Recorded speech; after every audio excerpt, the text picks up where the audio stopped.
오늘 이재명 후보가 오후에 긴급 기자회견을 자청했습니다. 사실 어제부터 야당을 중심으로 이재명 후보가 경기도지사직을 사퇴해서 국정감사를 피하라는 건 아니냐라는 목소리가 있었습니다. 지사직에서 사퇴한다고 하더라도 우리 당은 일반 증인으로 이재명 전 지사를 신청할 것입니다. 비겁하게 도망가지 마시기 바랍니다. 국정감사 전 지사직을 사퇴한다면 국민들은 그저 눈앞의 위기를 탈출하기 위해 꽁무니를 뺀다고 생각할 수밖에 없을 것입니다. 이재명 후보는 현직 도지사로서 국감에 성실히 응해야 합니다. 지금 와서 하는 도지사 사퇴는 비겁한 주랭랑일 뿐입니다. 국감까지 회피하는 모습을 보여주지 않기를 바랍니다. 민주당 송영길 대표도 이재명 후보에게 지사직 사퇴를 제안했었는데 그런데 오늘 이재명 후보 긴급 기자회견에서 이렇게 얘기를 했습니다. 숙고한 결과 저의 당초 입장대로 경기도 국감에 임하기로 했습니다. 대장동 개발과 화천 대유 게이트 관련으로 정치 공세가 예상되지만 오히려 대장동 개발 사업의 구체적 내용과 또 행정 성과를 실적을 설명하는 좋은 기회가 될 것으로 판단합니다. 이후 사퇴 시기 문제는 국감 이후에 다시 판단하고 말씀드리도록 하겠습니다. 오늘 오후에 이재명 지사가 국감 나가겠다 이렇게 얘기했습니다. 정치 공세가 예상되지만 오히려 좋은 기회가 될 것이다. 유력 대선 주자가 피감 기관의 장으로서 국감에 나간다는 게 상당히 이례적입니다. 거의 처음인 것 같습니다. 지금 일단 경기도 같은 경우는 국회 행정안전위원회 국정감사를 18일 날 받게 되고요. 20일 날은 국회 국토위원회의 감사를 받게 돼요. 근데 이제 이게 두 상임위 전부 다 아마 이제 대장동 문제를 집중적으로 질의를 할 겁니다. 아마 이제 이재명 지사 입장에서 보면 기회이자 위기다라는 생각이 드는데 일단 위기는 이게 이제 국정감사 같은 경우는 선서를 하고 국정감사를 받거든요. 예. 근데 이 선서를 하게 되면 위증에 대한 이제 죄가 있습니다. 만약에 본인이 이제 야당 의원들 질의나 뭐 등등 질의에 대해서 본인이 거짓된 사실이냐 이걸 할 경우에 증언감정법에 따라서 처벌될 수가 있어요. 그러니까 본인이 이 사안에 대해서 굉장히 진실을 이야기를 해야 될 겁니다. 예. 이제 그런 리스크가 있는 것이고 기회는 뭐냐면 만약에 야당 의원들이 제대로 된 질문도 하지 않고 이게 뭐 국감 고함이나 치고 뭐 이렇게 된다 그러면 오히려 국민들이 아마 다 중계해서 다 보실 거거든요. 이게 뭐야? 야당 의원들 뭐 제대로 지금 질의도 못해? 오히려 뭐 이재명 지사 떳떳하네? 이렇게 되면 오히려 이재명 지사 입장에서 보면 반전의 계기로 삼을 수가 있어요. 자, 그렇기 때문에 저는 야당이 괜히 고함만 치고 뭐 대도 않은 질문 하지 말고 정말 이 사안에 대해서 면밀하게 공부를 해서 예. 정말 이재명 지사가 뭘 알고 있는지 허점이 뭔지 이런 부분들을 정말 정밀하게 따져야 됩니다. 만약 그렇지 않고 많은 국민들이 지켜보는 가운데 또 뭐 고함이나 치고 뭐 증인 그래서 또 이렇게 하면 이거 다 이재명 지사가 오히려 더 부활할 수 있는 기회가 되는 거기 때문에 예. 국민들 입장에서 보면 이 국정감사를 통해서 정말 이재명 지사의 진실이 뭐냐 그 내용을 좀 알고 싶어 하는 거거든요. 본인은 그동안 기자 질문보다는 그냥 기자회견 일방적으로 이야기했기 때문에 예. 저는 이번 국감이 이재명 지사의 입장에서 보면 정치적으로 굉장히 중요한 국감이고 또 이게 위기이자 또 한 번의 기회라고 생각이 듭니다. 예정된 국감이 정미호 의원님 보니까 18일, 20일 이틀간이더라고요. 네. 이현정 의원님 말씀처럼 야당이 주장하는 특검을 가려면 일단 국감에서 이재명 후보의 여러 의혹들을 야당이 더 잘 들춰내야 뭔가 특검까지 동력이 생기지 않겠습니까? 제가 볼 때는 이제 그건 맞는 말씀인데요. 일단 야당이 잘해야 되는 건 맞는 거고요. 그다음에 이제 제가 생각했을 때 왜 이재명 지사가 국감을 내가 하겠다 이렇게 얘기했는지를 좀 생각을 해보니까 아하. 이재명 지사가 만약에 빠졌을 때 사퇴해서 빠졌을 때 그러면 이 경기도 국감은 어떻게 될 것인가.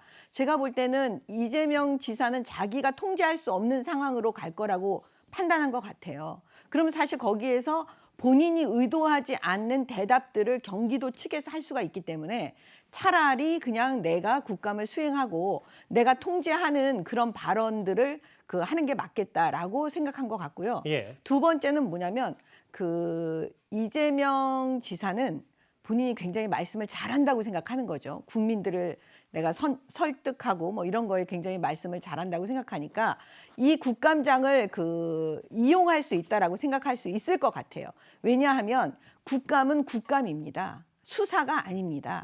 그렇기 때문에 야당 의원들이 무슨 질문을 해도 이재명 지사는 본인이 얘기하고 싶은 것만 계속 얘기하면 그렇다고 그래서 그게 잘못된 건 아니거든요. 예. 그리고 뭐냐면 위증을 피해갈 수 있는 가장 좋은 방법은 본인이 하고 싶은 얘기만 하는 거예요.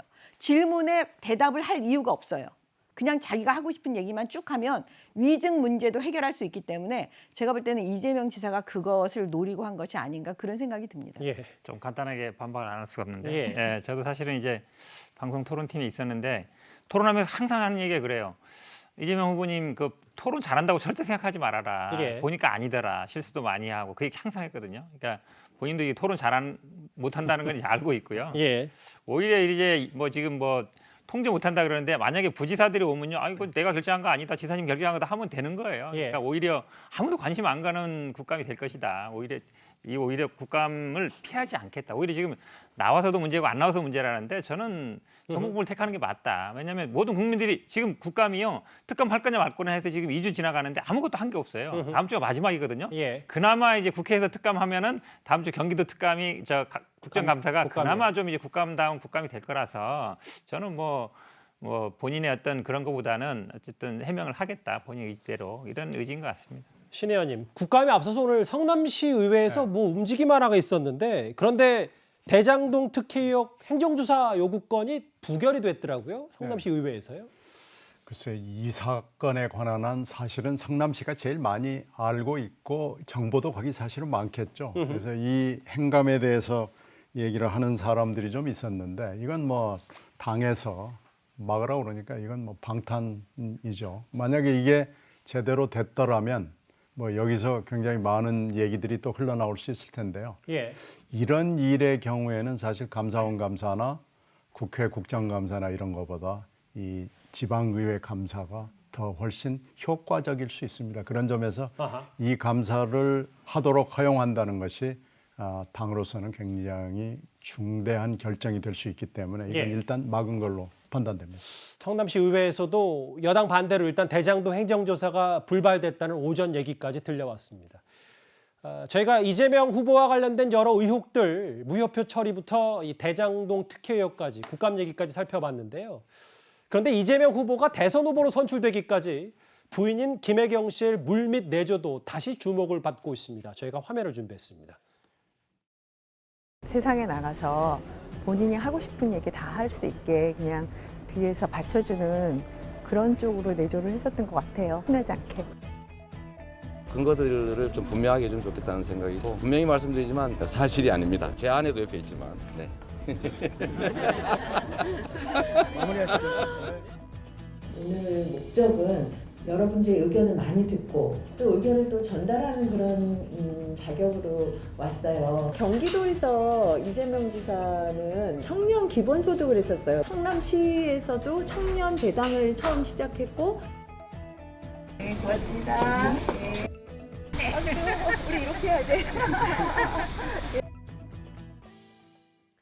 뭐 여러 얘기들은 많지만 일단 당이 이재명 체제로 전환했기 때문에 이재명 후보의 가족들도 좀 덩달아 주목을 받고 있거든요. 근데 현 대변인님, 이재명 캠프에서는 네. 일단 김혜경 씨 부인인 배우자인 김혜경 씨는 여러 언론에 뭐 직간접적으로 네. 등장을 하는데 아들들 슬하에 이남이 있는데 아들들은 아직 나타나지 않고 있는 거 이거를 좀 저희가 어떻게 받아들이면 될까요? 아마 제가 보기에는 선거 과정에도 나타날 가능성이 별로 없어 보입니다. 아하. 왜냐하면 이제 지금 부인도 지난번에 이제 고소고발도 당하고 해경궁 홍씨 사건으로 어쨌든 뭐 수사도 받고 이랬기 때문에 그걸 알거든요. 그래서 아마 그거를 철저하게 분리하는 것 같습니다. 예. 그리고 이재명 후보 입장에서 보면 그래도 이제 부인은 굉장히 어찌 보면 이재명 후보가 굉장히 거치는 스타일이잖아요.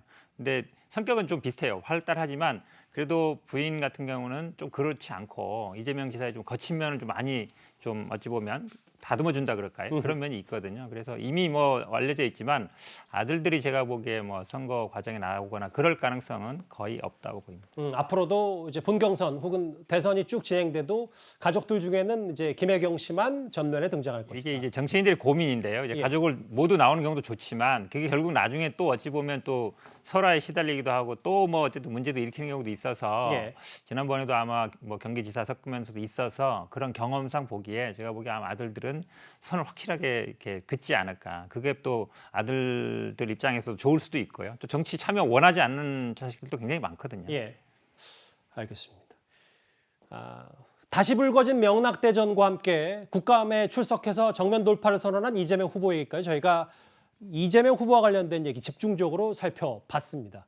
정미경 의원, 신경민 의원, 현근택 대변인은 여기서 인사를 드리겠습니다. 다음 주제, 그런데 이재명 후보와 관련된 국민의힘의 목소리 하나가 있습니다.